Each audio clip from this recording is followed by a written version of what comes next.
Hey everyone, I'm Molly Mandelberg with Wild Hearts Rise Up, and thank you for watching or listening wherever you're receiving this from.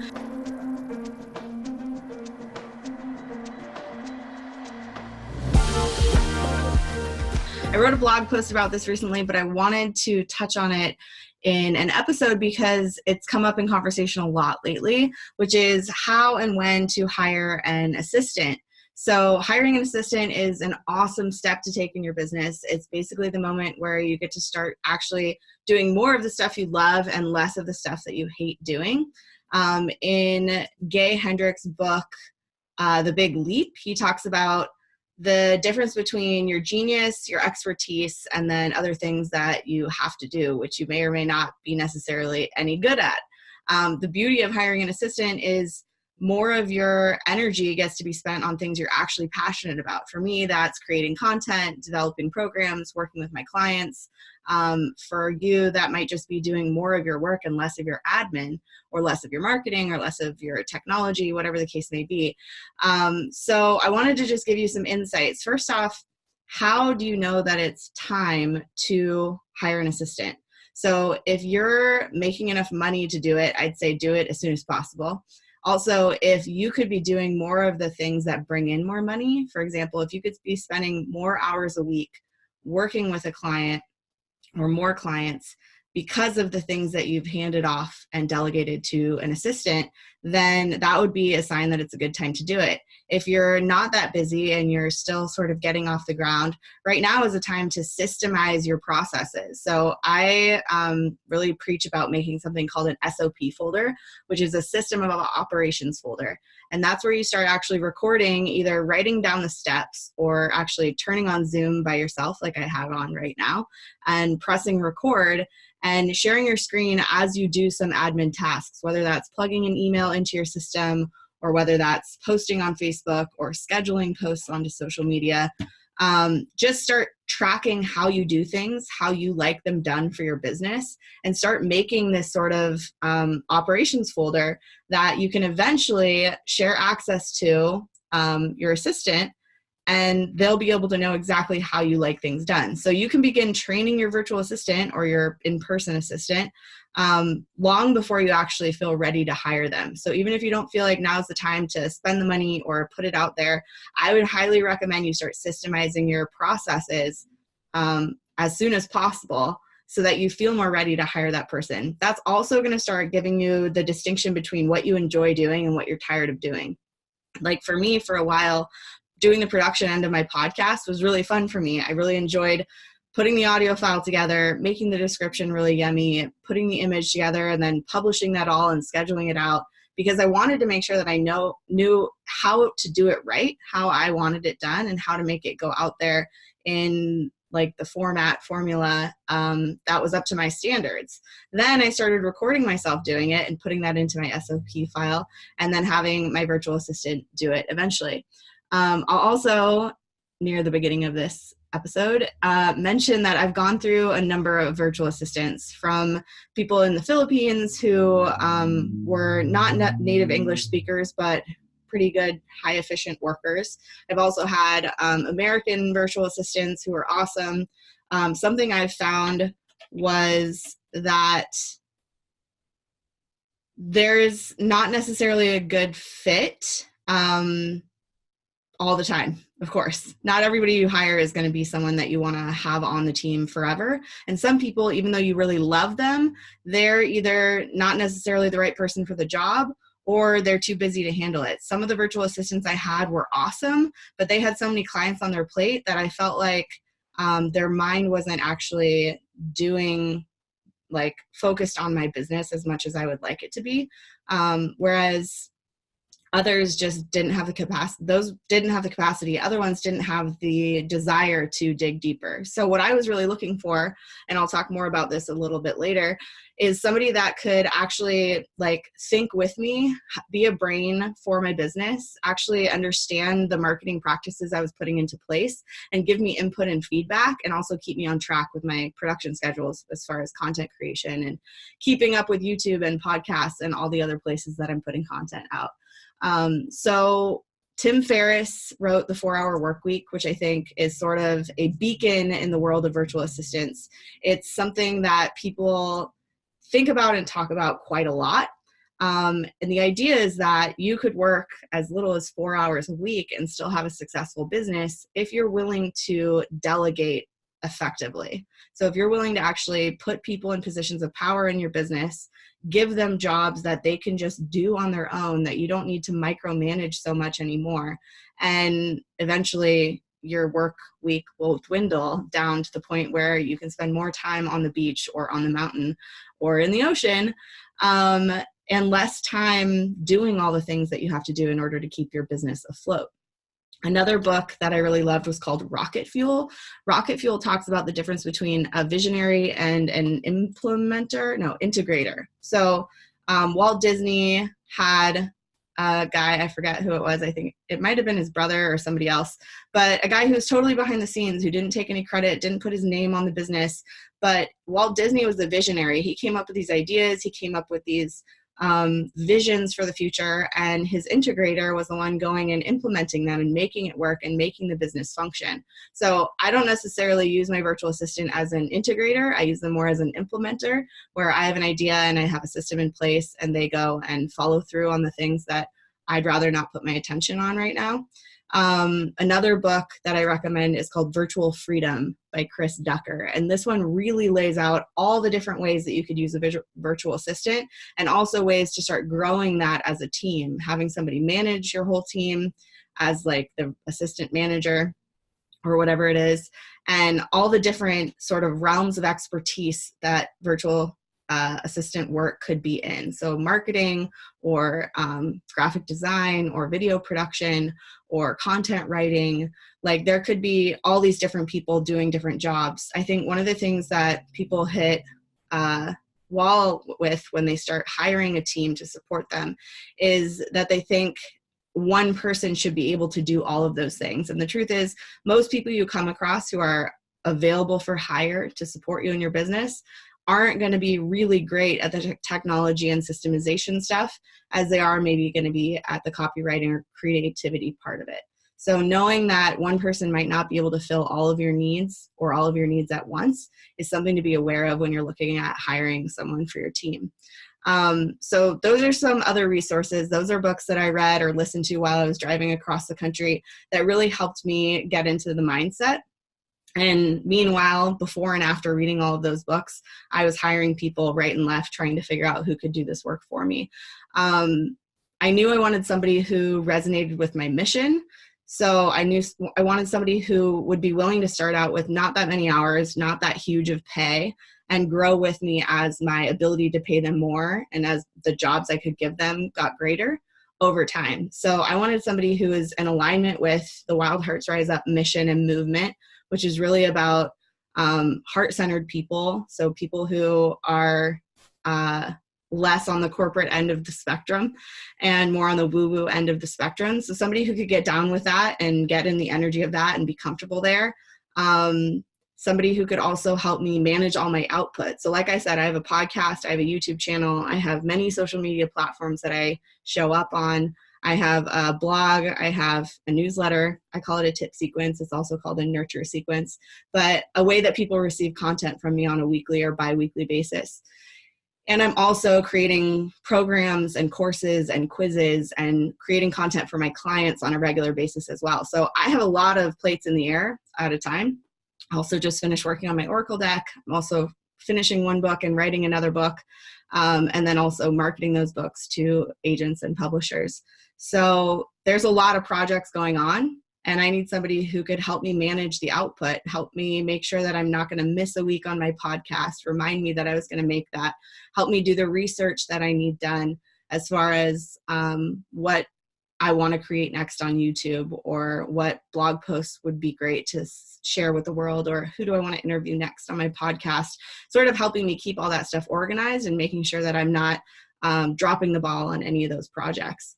I also wanted to have someone, like I said, that was paying attention to my business, not just someone who took a task and completed it, but who is going to spend time actually thinking about what I'm working on with me and have input and ideas as we went along.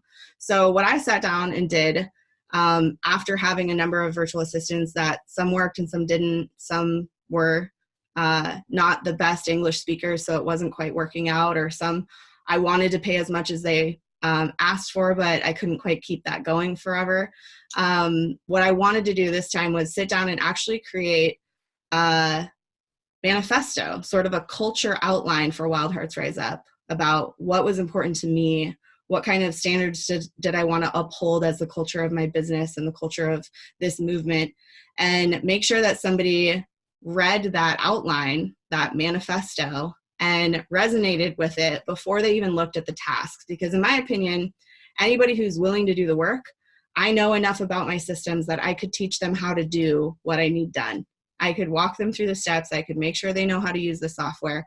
I can take anybody who wants to do the VA job and teach them what I need them to do. But what I can't teach is that alignment. I can't teach the vibe. So if they weren't in alignment with the frequency that I'm trying to operate on, then they're not a good fit. They're not a good fit for my business. So what I did is I went on Upwork.com and I posted that culture outline, and I wrote a long, extensive list of all the jobs that I would end up delegating once this person was hired. So I needed somebody who had, rudimentary skills with video editing, audio editing, ideally some comfort level with autoresponders. I use ActiveCampaign for my email platform. They didn't have to know how to use Kajabi, but I wanted them to at least let me know that they were tech savvy and comfortable with clicking around on the internet. And I also wanted to work with somebody who is English speaker fluently, not necessarily as a first language, but somebody who is fluent in English. And I know some people have strong opinions about hiring outside of this country. I'm someone who has been to 32 countries and counting. I consider myself more of a global citizen than a nationalist. So I'm really happy to support someone who's living in another country and another culture, and make sure that I'm paying them a fair wage and let them decide what that fair wage is. Something else that I put in this sort of list, it was a list of tasks, a list of different jobs I was going to hand off to them that I wanted to see if they were interested in or comfortable with or knew how to do at least some of them. I also put in there that I wanted this person to grow with me. So we would start out at whatever rate was their normal rate and start out at just 10 hours a week, because I wanted to start small and not have to manage a full-time virtual assistant. After going from doing everything myself, I didn't think I could hand off 40 hours a week to someone. I just didn't know that I had enough capacity to train that many different tasks and keep them occupied. But I also wanted to let them know that if they stuck around, if they did a good job and we got along well and they stayed strong with what they were working on, that they could make A, more money, and B, the hours would expand to more over time. So their ability to make more livable income and work with less clients and more time with me would expand over time. Because I wanted that retention. I would rather have one person be awesome and pay them more than have to retrain somebody and get back from square one again. So I sat down and created that manifesto. I put the key principles of the workplace that I desired to uphold, the space I wanted to create, especially specific on the vibe of my business and how I desired for us to take care of ourselves and each other so that we could best serve my audience. I then compiled lists from a million different places. So I'm a software geek and a list maker. And so I had lists on Trello. I had lists on Evernote. I had lists in the notes of my phone, another note platform. And I had lists on Things, which is a software that I use to keep all my lists together, which they weren't at that time. And I compiled all the things that I wanted to delegate. So things that I was tired of doing, not necessarily writing content, but publishing it. I was tired of putting the thing on the blog, linking the thing on social media, setting up all the posts to go out in my groups during a group program or during a launch of a program. And so I just made the huge list of all of those things. And then I took those two things and I put them on Upwork, and I let people start proposing, sending applications or proposals for that job. And on Upwork, it doesn't cost you anything to use Upwork. You can also hire and pay people through that site, so they can decide their rate, and then you can do the test run of hiring them through Upwork. The problem with that, I mean, the good thing about that is you're covered. There's no way that they're going to rob you and not do the job. Upwork sort of holds the money and makes sure that they complete the task before releasing it. What I also did was had an interview. So after weeding through all of those applicants, I had a Zoom call with the one that I thought was the best fit. He responded about the culture outline when he responded to my job posting. He mentioned all the things that he already knew how to do. I always like to ask them what they love to do so that I make sure the things that they really care about and that they enjoy the process of are things that I would have them be doing. So I want them to be satisfied and fulfilled with the job. And then did the interview process. And on the interview, honestly, I just wanted to make sure that we got along well. I knew that anything I was going to hand off to him, he would either follow through or not. It was interesting also that he was a man, because all the virtual assistants I hired in the past were women. And I had the idea that being a business who mostly serves women, that I should have a female assistant, but he was the best candidate for the job. And so I went through with the interview and was delighted that he wanted to work with me. He seemed excited. He seemed to totally get the vibe. For those of you who don't already know, I live in a van and I travel the country full time, travel the world full time. I just got back from Europe a couple months ago. And he also is a traveler, also has a vision of van life someday. So I knew that he got me to my core, the basis of being a nomad, wanting to run a business, live a remote lifestyle, and also share a message and get that across the world. So he totally fit the bill. Wasn't what I thought I was looking for, but totally made it work. And he set his price for what I would pay him, and we made the agreement that in 3 months we would reassess. So we're right now actually with this virtual assistant coming to the end of that 3 months. This is funny because he's going to be listening to this while he chops it up for YouTube and for the podcast. But yeah, we're talking about giving him a raise now because he's been around for 3 months and he's been doing an amazing job. So in addition to publishing the podcast, editing my video footage and putting it on YouTube for me, he's also been doing research projects. Right now we're making a database of agents that I'll be querying for my books. He's also done research for speaking gigs that I would do in the future.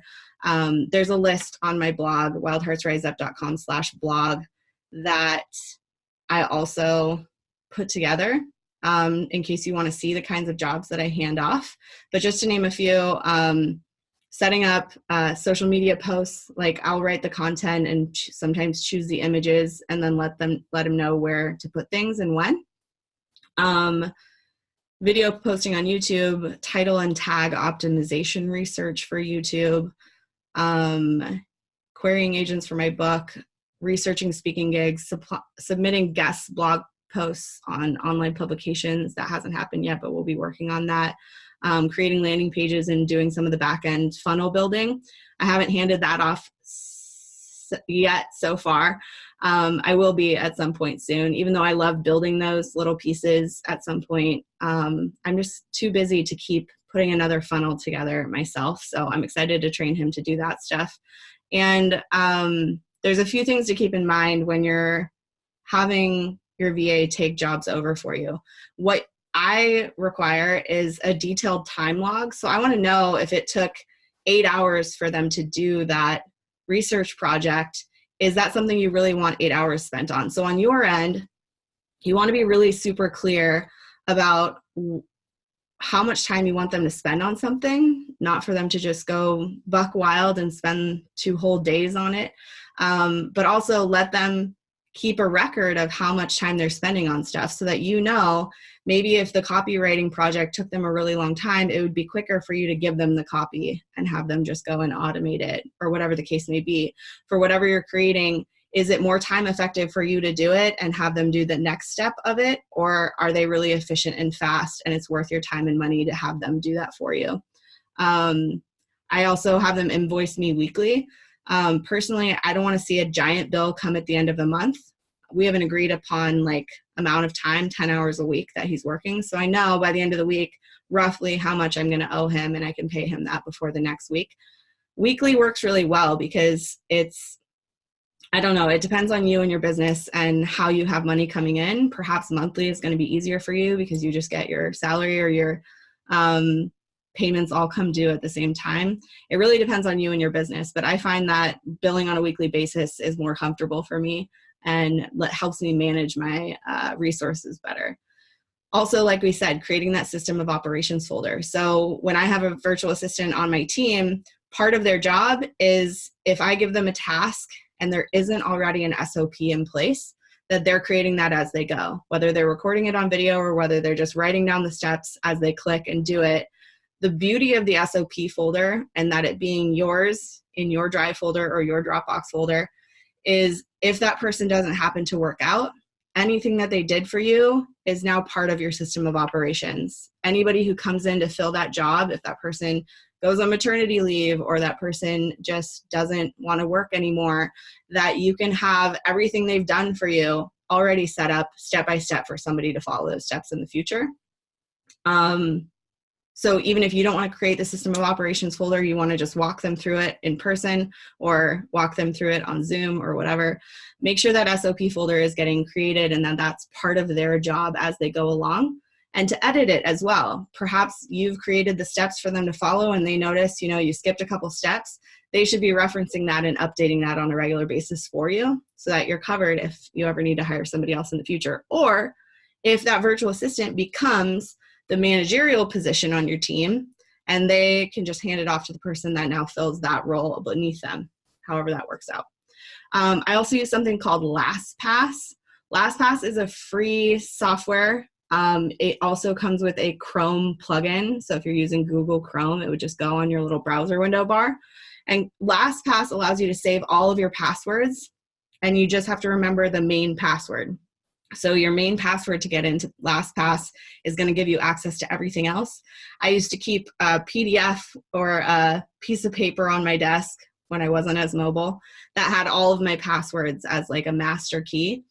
You can do that if you want. The beauty of LastPass is I can go in and I can share access to my password for a certain program or software or website, and my assistant can go and access that website as me.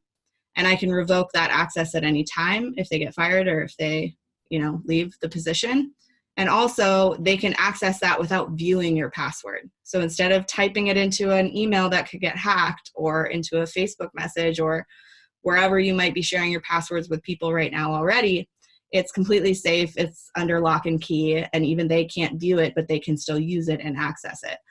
So LastPass is an amazing software for having virtual assistants around the world and keeping your stuff safe at the same time. Also, regular communication. So something I did with this new assistant that I hadn't done in the past was use a program called Slack. You could also use WhatsApp, you could use Facebook Messenger, you could use text message, whatever works for you. I think having a daily open communication, here's something I just sent you, here's something I'm thinking about, hey, could you check on this for me? Just having those lines of communication as open as possible is going to make sure that things are A, getting done, B, staying organized, and C, that you feel supported. Because the whole point of having a virtual assistant is not for you to have more stress trying to delegate something, but for you to feel like things are done. Like, I can't tell you how good it felt a few days ago to wake up and the book for my Oracle deck, which I had spent years working on, was formatted into the right format. I still had to tweak a couple things because I wanted it a little bit different, but that was done. And I got to just say thank you when I woke up, and hours later he woke up in Bali and said, you're welcome. But the communication needs to be open. That way you can keep getting things off your to-do list and onto your delegated list. Another thing is project management software. In the past, and actually with every single client I have working with me one-on-one, I use something called Trello. Trello.com is also a free service, and it allows you to sort of create boards where you're tracking, here's a project, you can attach files to it, you can set due dates, you can make checklists within the thing, you can add images, and then you can move the little cards around. So like on a client board, I'll have the things we're going to work on, things we have to talk about next call, their homework, my homework, resources like how much time we've logged, Here's the link to our Google Drive, things like that. And then a completed list where everything gets put over onto that. For my virtual assistant operations, we created an Asana platform, board, I guess you could say.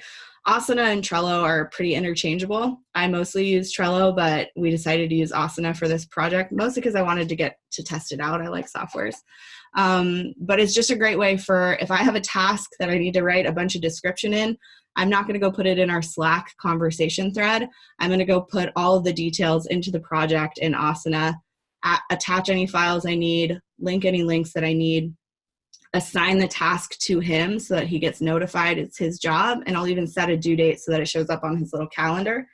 And that allows us to like put things in time. So say you need this podcast done by Tuesday, you put it into the system, and they know that that's due on Tuesday. So it's a great way of keeping track of dates and keeping everything in one place, so that it's set in time a little bit better. That way it doesn't get lost in the whole feed of a Slack channel or of WhatsApp or of Messenger too. It's a good way of keeping track of your projects, all the pieces of the project. Also file sharing. So I used to use Dropbox. I still use Dropbox for almost everything, but for file sharing with a virtual assistant, if you end up having more than one, or if you're trying to share a file that's within another shared file, Dropbox can be kind of clunky. So I found Google Drive to be much easier for sharing files, especially big files or a lot of files. And they simply get access to it, right? So you can always revoke access if that person is no longer your person. And then another thing is they can upload and download from it too. So that's not what I was going to say, but that's basically what I said. It just keeps file sharing easy. It allows you to both access the stuff, both mess with the stuff and edit it, and then keep everything in one place. So if you're sending the raw file for your podcast and they're editing that file into the finished product, if that for some reason is not working and didn't upload properly, you want to be able to take that finished file and go upload it yourself. So if they were to just keep things in their Dropbox and you keep things in your Dropbox, it'll get messy. Make sure that you both have access to everything, and that when they complete something, they're putting it into the finished folder so that you can have it later. And again, anything you do or set up in there organization-wise, make an SOP about it so that you know how to do it again in the future, or so that somebody else can come in and understand where everything is. And the last thing I'll mention about that must-haves kind of thing with virtual assistants is a non-disclosure agreement. So especially in a business like mine, there's a lot of content happening, a lot of creativity happening. You want to make sure that your intellectual property is covered. You can go just Google like blank non-disclosure agreement. That's all I did, and edit it to have the right names or whatever, but make sure that legally your intellectual property is covered by them simply signing an NDA. And more so than anything, more than like the legal thing that could happen in a worst case scenario, that is basically just to get you guys both on the same page of recognizing this is a business agreement, this is a confidential relationship, and it needs to be held in confidence and treated as such. So make sure that you cover your butt a little bit on that. And yeah, my hope is that anybody who is looking to get support, or anybody who is feeling overwhelmed by their business, whether you know how to do all the things and there's just too much of them, or whether you just aren't very good at some of the jobs of your business, get support. It doesn't have to cost you an arm and a leg. A lot of the people on Upwork are willing to start at $10, $15 an hour and go up from there as it gets more skilled and technical. It's great to give someone a raise, so be willing to start out at their rate, and if they're awesome and you want to keep them, then pay them more. If it doesn't feel like the $6 an hour they want to charge you is enough, pay them more. That's okay. And it's also okay to start out and then grow from there. More freedom, more clients, more income, more time spent doing what you love. Whatever it is that gets you onto the boat of having assistants, and even if it's just a house cleaner in your house that allows you to spend more time working on your business, do whatever the heck it takes to go there, in my opinion. I hope that this episode has been helpful for you. Like I said, there's a blog post on my blog about hiring an assistant, and yeah, let me know if you have any more questions about it. I tried to cover everything I thought was important. But yeah, thanks for watching. Don't forget to click subscribe or like or give me a comment if you enjoyed this video. I hope it was helpful. And we will see you on the next episode. Thanks.